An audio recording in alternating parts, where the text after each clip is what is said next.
오늘은 회개의 실력자가 되라는 제목으로 하나님 말씀을 증거하겠습니다. 그래서 말씀 가운데 주님의 은혜와 평강이 여러분에게 함께 하시기를 축복합니다. 오늘 말씀을 보면 사무엘하 12장에 나오는 내용이 하나님의 사람 나단이 다윗에게 찾아가서 그 죄를 지적하는 장면이 나오고 있습니다. 그런데 이 지적하는 장면이 참 인상적입니다. 저는 많은 사람들에게 이것이 귀감이 된다고 생각합니다. 먼저는 한 가지 예를 들면 한 성에 가난한 사람이 있고 부한 사람이 있었는데 이 가난한 사람에게는 딸처럼 여기는 암양 새끼가 한 마리 있었다고 말합니다. 딸처럼 여기기 때문에 같이 먹고 같이 자고 같이 놀고 껴안고 그렇게 살았다는 겁니다.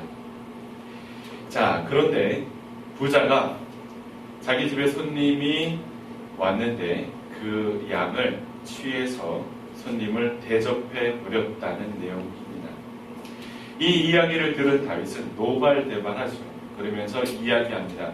그 사람은 반드시 죽을 거야. 그 사람은 살 수 없어. 이렇게 얘기를 합니다. 그 기회를 놓치지 않고 나단이 이야기를 하죠. 그 사람이 바로 당신입니다.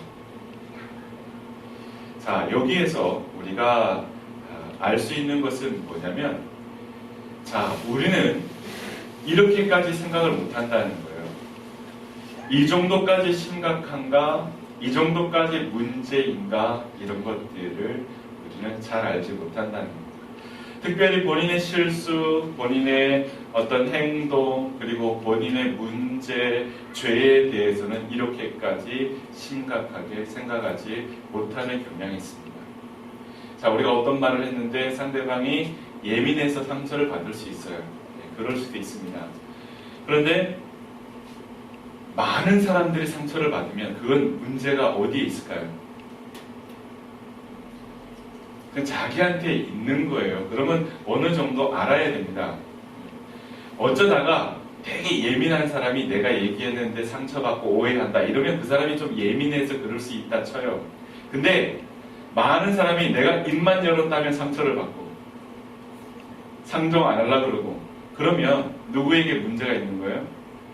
자기에게 문제가 있다는 걸 알아야 합니다. 그 정도 센스는 있어야 돼요. 그 정도 눈치 있어야 되고요.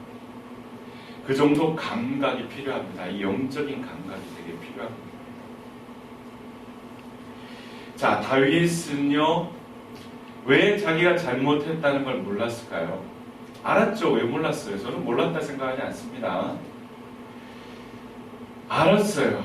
다윗은 이것도 잘못됐고 저것도 잘못됐고 이러면 안 되는 건데 내가 그러고 말았네 하는 생각을 분명히 가지고 있었는데 이 정도일 거라는 생각을 못했던 것 같아요. 자, 나단이 그 기회를 놓치지 않고 그 죽일 놈이 바로 당신입니다. 이렇게 꼭 집어서 얘기를 합니다. 만약 누군가가 우리에게 그러한 이야기를 한다면 우리는 얼마나 충격적이겠어요. 나 별로 나쁜 짓 한 거 없는데요? 나 살면서 별로 문제 안 만들었는데요? 그런데 누군가가 다가와서 곧 심판이 있을 텐데 당신은 그 심판을 벗어나지 못할 겁니다. 통과하지 못할 겁니다. 이렇게 얘기하면 충격을 받을까요? 안 받을까요? 다 받을 겁니다. 다 받을 겁니다. 자, 이 세상에 살고 있는 많은 사람들이 다 똑같아요.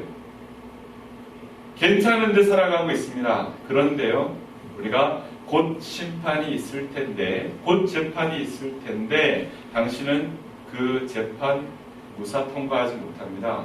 그 심판 제대로 통과하지 못합니다. 당신은 죽을 수밖에 없습니다. 벌 받아야 됩니다. 이렇게 얘기를 하면 아마 누구나 충격을 받을 거예요. 내가 그 정도였나? 오늘 말씀에 나오는 하나님의 사람 나단은 대단한 용기를 발휘했습니다. 자, 하나님을 대신해서 하나님 말씀을 전한다는 거 쉬운 일 아니죠. 거기에다가 하나님의 말씀을 듣고 그 사람이 깨달을 수 있도록 그 말씀을 전하는 것 되게 중요한 일이라고 생각합니다. 또 한편으로는 자신의 목숨을 내어놓고 하나님의 말씀을 증거해야 될 정도로 중요한 사명을 이 나단은 가지고 있었습니다. 단순히 우리가 예배 때 하나님 말씀을 이렇게 증거하는 정도가 아니라 목숨을 내어놓고 하나님 말씀을 증거해야 될 만큼 아주 중요한 사명을 가진 사람이었습니다. 자, 자기보다 높고 자기보다 힘이 세고 자기보다 위에 있는 사람의 죄를 지적하는 거 여러분 쉬운 일입니까? 어려운 일입니까? 이런 일에 용기만 필요한 것이 아니라 지혜도 필요하다는 거예요. 저는 이게 참 중요하다고 생각합니다.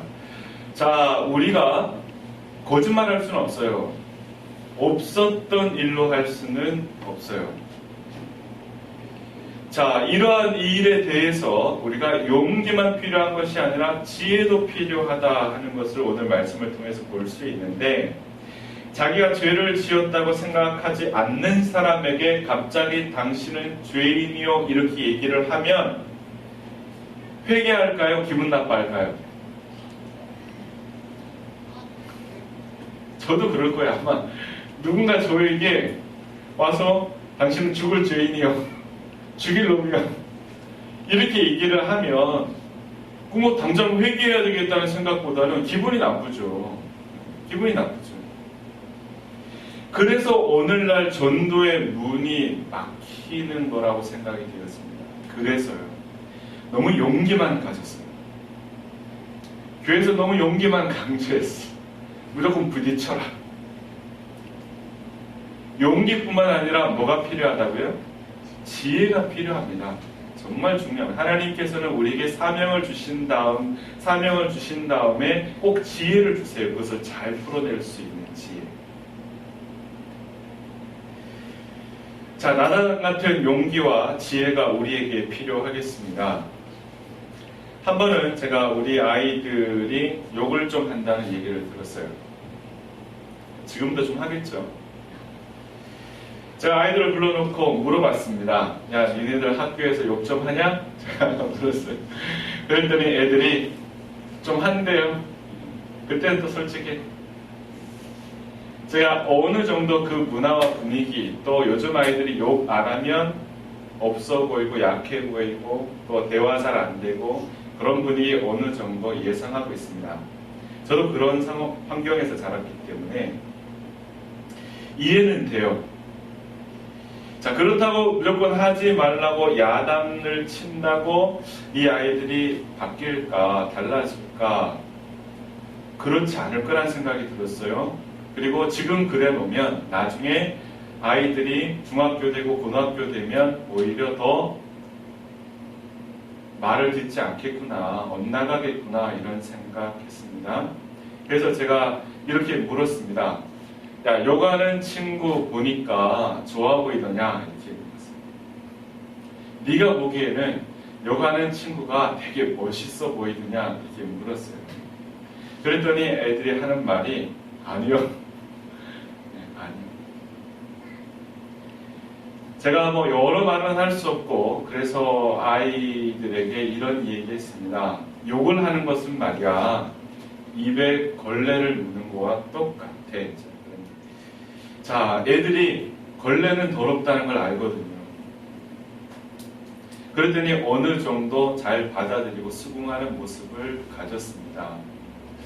뭐 완전히 달라지는 데야 시간이 필요하겠지만 자기 나름대로의 어떤 가치관, 정체성을 가지고 뭔가 이렇게 결정을 하겠지만 이런 스스로 깨닫게 하는 방법들 필요하다고 생각합니다. 이런 지혜가 필요하다고 생각을 해요. 그런데요, 용기 있게 선포하는 나단 선지자도 대단하지만 오늘 더 대단한 사람이 이 성경에 등장하고 있는데 누굽니까? 다윗이죠. 아니, 다윗이 죽을 죄를 지었는데 왜 더 대단하다고 말하지? 할지 모르지만 다윗은 정말 대단한 사람임에 틀림이 없습니다. 왕으로서 나단이 거짓말을 했다고, 저 녀석이 나를 지금 모욕했다고 괘씸죄로 나단을 죽이고 그 죄를 덮을 수도 있었습니다.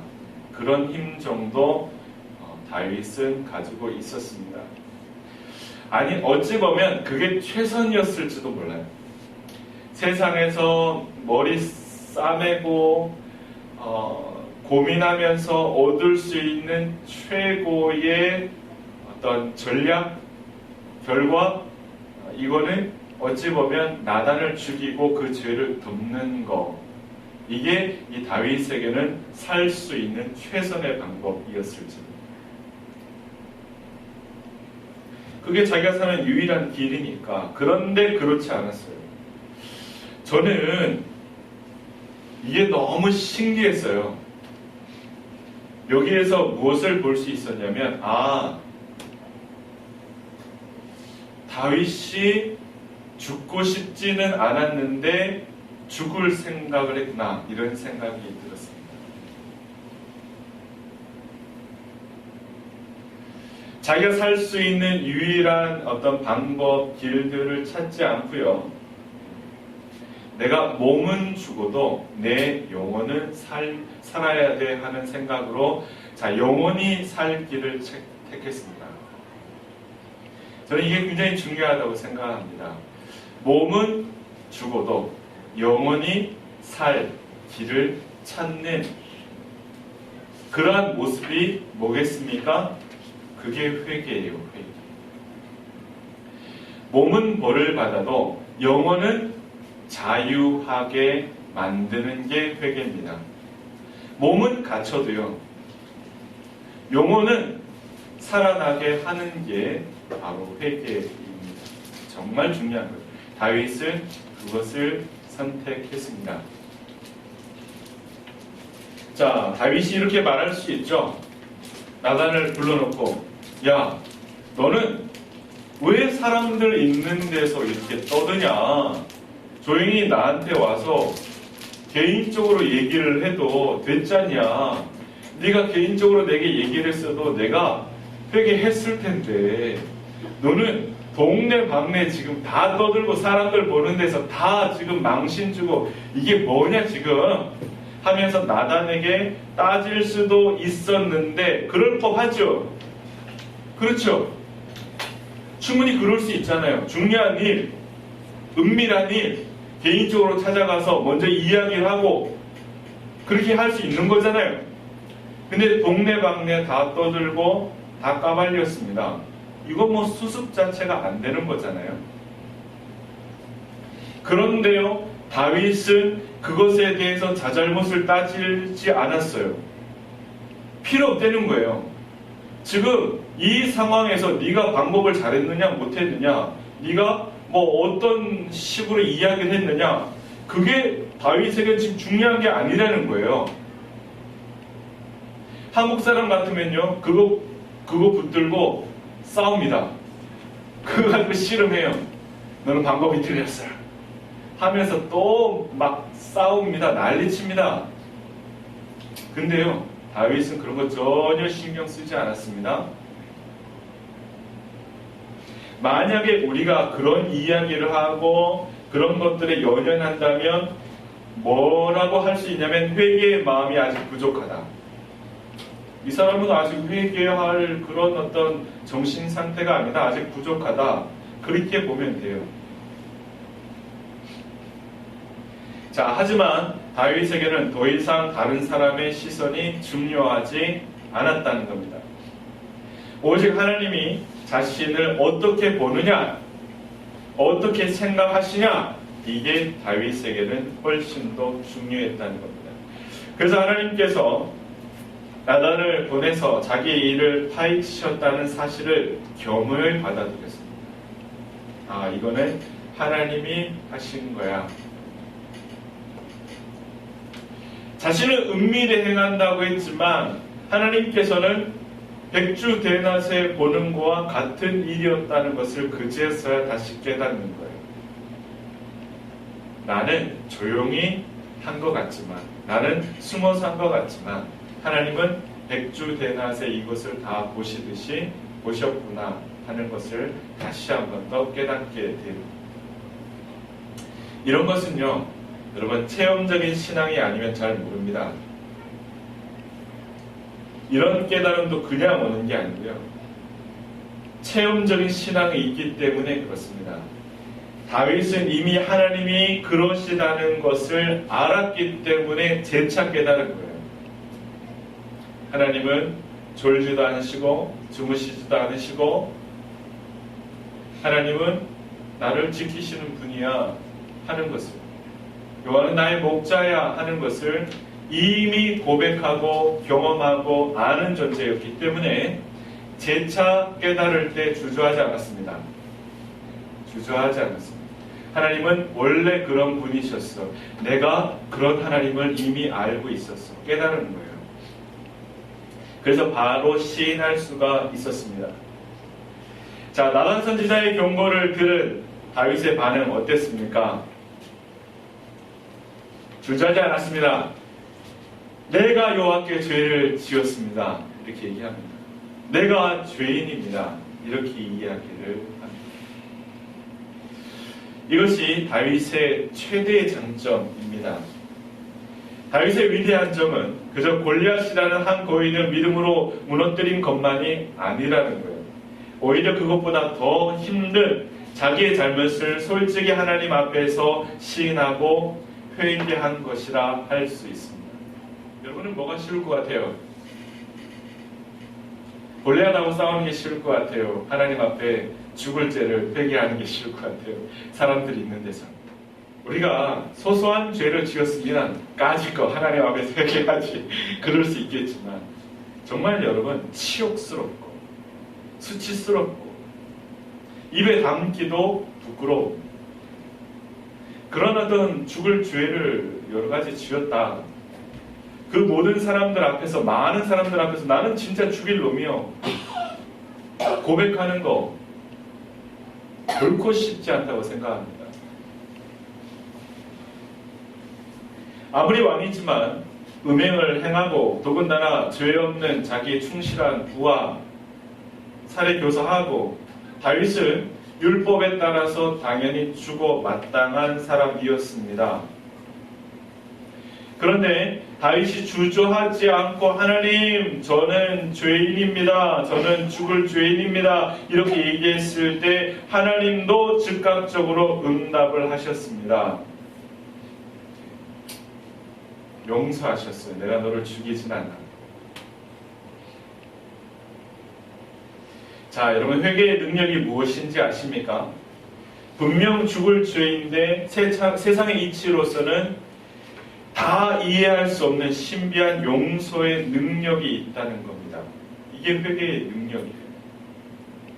분명 죽을 죄인데 세상의 이치로는 다 설명할 수 없고 이해할 수 없는 신비한 용서의 능력이 그 안에 있더라 하는 게 회개의 능력입니다. 다윗은 왕의 신분으로서 자기의 죄가 정면으로 지적당했을 때 더 이상 도피하지 않았습니다.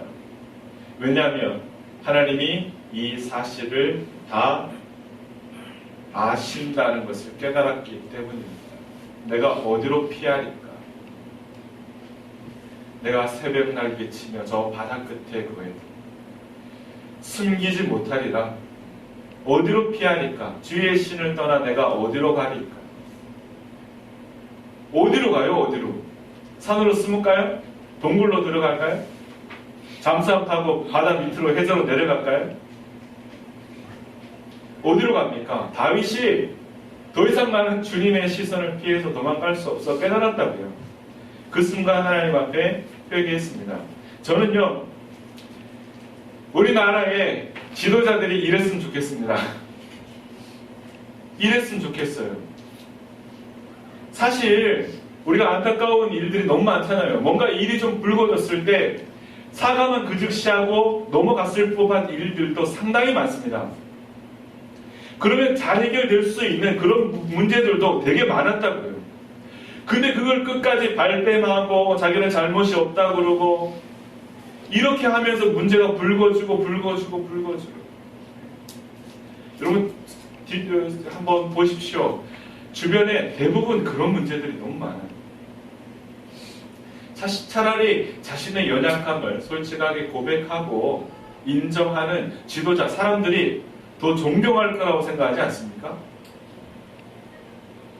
청문회에서 뭐 밝혀지면 그렇네요? 제가 죄인이네요? 하지만 제가 열심히 하겠습니다. 이런 얘기 하는 거죠. 이런 어떤 부분 지적사항 나오면 제가 지금 과거는 지금 뭐 바꿀 수 없지만 앞으로 이거 수정하면서 제가 하겠습니다. 고치겠습니다. 이런 자세로 청문회 하는 사람 본 적이 없어요. 본 적이 없어요. 그렇게 하면 얼마나 좋겠어요. 오히려 제가 봤을 때는 국민들이 그 청문회 TV로 보면서 감동받을지도 몰라요. 저런 사람은 장관을 시켜야 돼. 정리를 시켜야 돼. 하면서 오히려 사람들이 인정할지 모른다고요.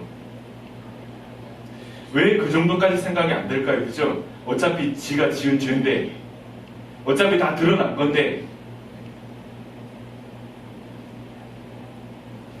여러분, 다윗의 얼굴이 슬픔으로 변하면서 내가 하나님 앞에 죄를 지었습니다 라고 나단에게 죄를 자복했습니다. 이것은 어마어마한 용기였어요.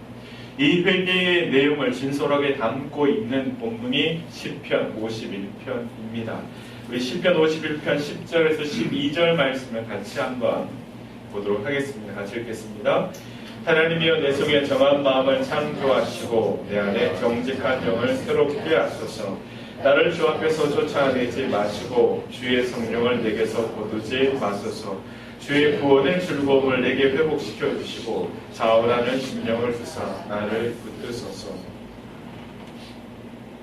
다윗은 범죄한 현실에서 하나님께 돌아왔습니다. 이것이 중요합니다. 우리가 죄인 되었을 때 우리를 사랑하신 분이심을 우리는 믿어야 합니다. 우리는 하나님을 그렇게 믿어야 돼요.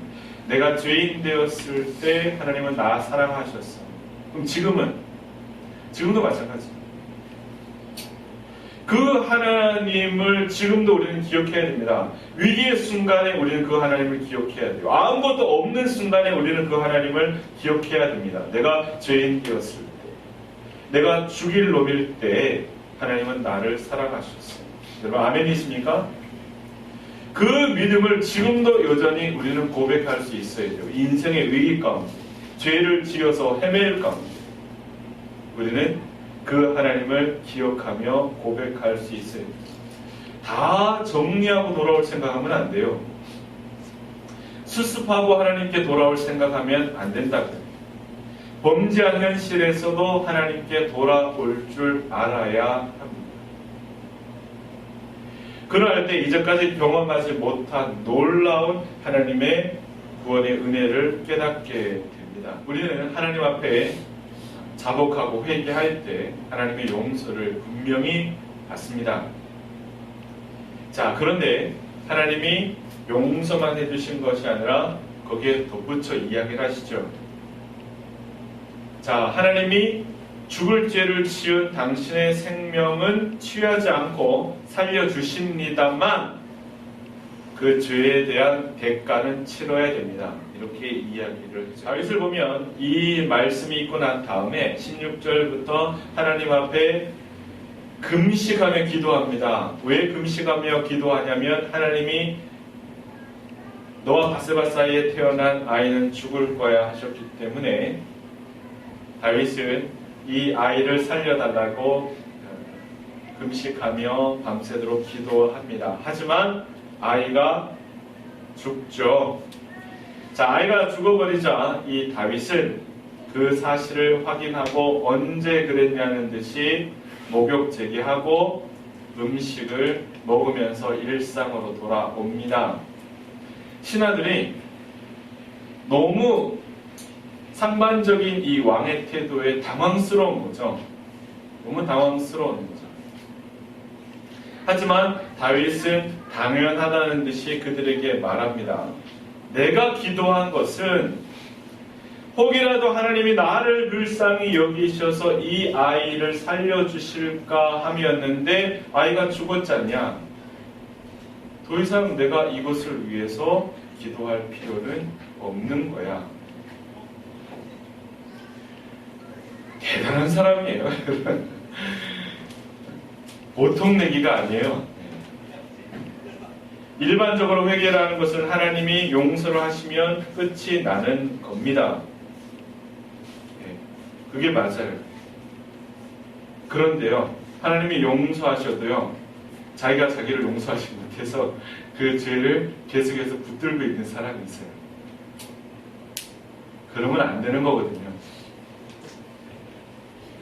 우리는 회개에 익숙하지 않기 때문에 하나님이 용서하셨음에도 불구하고 계속 두려워하고 이것들 왜 벌 받으면 어떡하지 하고 염려하면서 불안해하고 그렇게 지내는 경향들이 간혹 있는데요. 그러면 안 됩니다. 하나님이 용서하셨으면 끝입니다. 더 이상 그것에 대해서는 우리가 돌아볼 필요가 없어요. 여러분 죄 많이 지으셨죠? 하나님 앞에 회개했으면 딱 잘라버리세요. 그리고 애매하게 하나님 응답하셨는지 안 하셨는지 용서하셨는지 안 하셨는지 그렇게 애매하게 기도했으면 확실하게 하시고요. 그래서 매듭을 딱 지으세요. 왜 총각 때 지었던 죄가 아직도 생각이 납니까? 왜 그 결혼 초기 때 싸웠던 서운했던 그런 게 아직도 왜 그런 게 자꾸 생각이 나냔 말이에요. 그런 거 하나님 앞에 뭐 문제 있으면 내가 잘못했으면 회개하고 청산을 해야 돼요. 끝내야 된다고요. 하나님이 용서하셨으면 여러분 우리는 용서함 받은 겁니다. 맞습니까? 회개는 하나님이 원하시는 만큼 하는 겁니다. 꼭 기억하십시오. 이런 거 적으시라고 제가 메모지 드린 겁니다. 회개는 하나님이 원하시는 만큼 하는 거예요. 내가 원하는 만큼 하는 게 회개가 아닙니다. 나 하루 종일 눈물 흘리면서 기도했어. 그거는 자기 속이 시원한 거지. 하나님이 원하시는 만큼 회개하는 게 진짜 회개입니다. 우리가 앞으로 회개할 때 그렇게 회개할 수 있는 우리가 되었으면 좋겠습니다. 다윗이 그런 모습 참 잘 보여줬잖아요. 하나님이 용서하실 때까지 다윗은 회개했고요. 하나님이 용서하시면 언제 그랬냐는 듯이 앞만 보고 달려갔어요. 과거가 그를 매거나 붙잡거나 그러지 않았어요.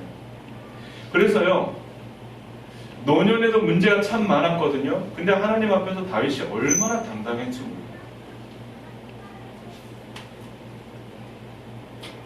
말씀을 맺겠습니다. 자, 다윗은 회개의 실력자였습니다. 하나님이 그것을 굉장히 기뻐하셨고 회개의 실력자였기 때문에 하나님이 믿고 맡기실 수 있었을까요? 없었을까요? 믿고 맡기실 수 있었어요. 회개의 실력자였기 때문에. 얼마든지 바로잡을 자세되어 있고 얼마든지 문제 생기면 회개할 자세되어 있으니까 하나님이 오히려 믿고 맡기시기 좋았다. 우리가 이렇게 말할 수 있겠습니다. 회개의 실력자 되어야 되겠습니다. 여러분, 이 죄에 대해서 맺고 끊고 하는 이 부분은 확실하게 우리 하나님께 달려 있습니다. 진정한 회개는 하나님이 원하시는 만큼 하는 거예요. 그리고 난 다음에 여러분 믿음을 가지십시오. 더 이상 그 죄로 그 과거로 인해서 우리가 정죄당하는 일이 없도록 매이는 일이 없도록 인생을 그렇게 어둡게 억울하게 우울하게 살아갈 필요 전혀 없다고요. 과거 일을 청산할 수 있는 용서받을 수 있는 우리야말로 하나님 앞에 큰 은혜를 입은 사람들입니다. 어떤 사람은 교회 와서 이렇게 묻습니다. 도대체 무슨 죄를 이렇게 많이 지었길래 이 사람들은 맨날 교회 와서 하나님 앞에 용서해달라 그러냐. 저는 은혜라고 생각합니다. 하나님 앞에 용서할 줄 모르는, 그래서 죄 지은 줄도 모르고 버젓이 걸어다니는 저러한 인생들보다 하나님 앞에 때마다 시마다 나와서 용서를 구할 수 있고 죄사함의 은혜를 받을 수 있는 우리야말로 얼마나 하나님 앞에 큰 은혜를 입은 존재들입니까? 오히려 회개할 수 있음에 감사하자. 여러분 안에 진정한 회개가 있고 회개의 실력자가 되셔서 하나님이 귀히 쓰시는 종들이 되시기를 주님의 이름으로 축복합니다. 우리 같이 기도하겠습니다.